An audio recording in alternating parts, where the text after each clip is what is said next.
Alright, seeing as I got a strut here, figured, let's go ahead and talk about some tips on these struts. You may be watching this because maybe you got told you need to replace your struts, or maybe you just want to learn about them. This is off of a Civic, my latest Civic video.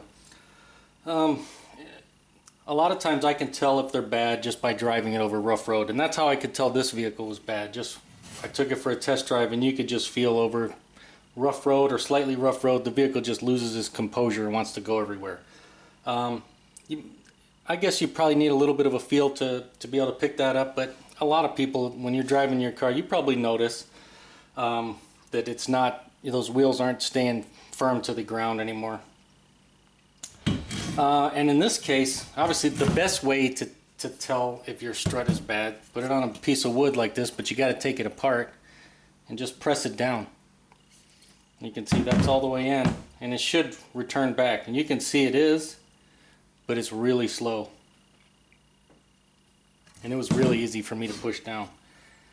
So that's really the best indication that this thing is shot, which it is. It's gone. Some other info while I'm thinking of it. If you're told your shock is leaking and it needs to be replaced, you may wonder, okay, is that really the case or not? A lot of times you can barely tell, but there's just slightly a little bit of film fluid from the oil that's loaded in here, just right here, and that's perfectly normal. You should see just a little tiny coating of oil right around here, and that's when this goes up and down. It's just being wiped off the shaft. In fact, if you didn't know, the manufacturers put just a little bit extra oil in there just for that. That's perfectly normal. Now, if you come out and you see oil all the way down the side here, that means it's bad. And that's usually the easiest way to tell if it's leaking, if it's bad. You just look out, look under your tire or past your tire, and you can usually see a bunch of oil right in this area. In fact, I have another vehicle here. I'll take the camera and we'll get a shot of the actual strut that's leaking. I'll show you that. Alright, here's a shot of a strut that needs to be replaced.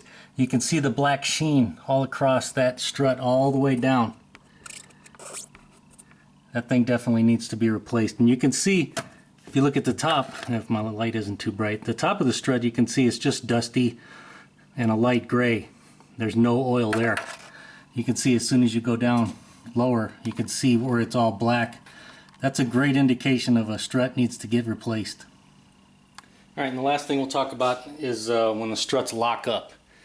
And usually that happens when you raise the vehicle and then you put it back down, and then all of a sudden your vehicle looks like a 4x4 or a hot rod if it's in the back. Yeah, you'll definitely know when it happens, because yeah, your vehicle will be riding way higher than it used to be.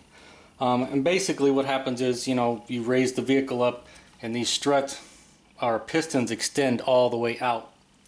And then there's a bushing up in the top there. And so what happens is the bushing gets old and brittle after years of use, especially in where there's high temperatures like out here in the desert where I live.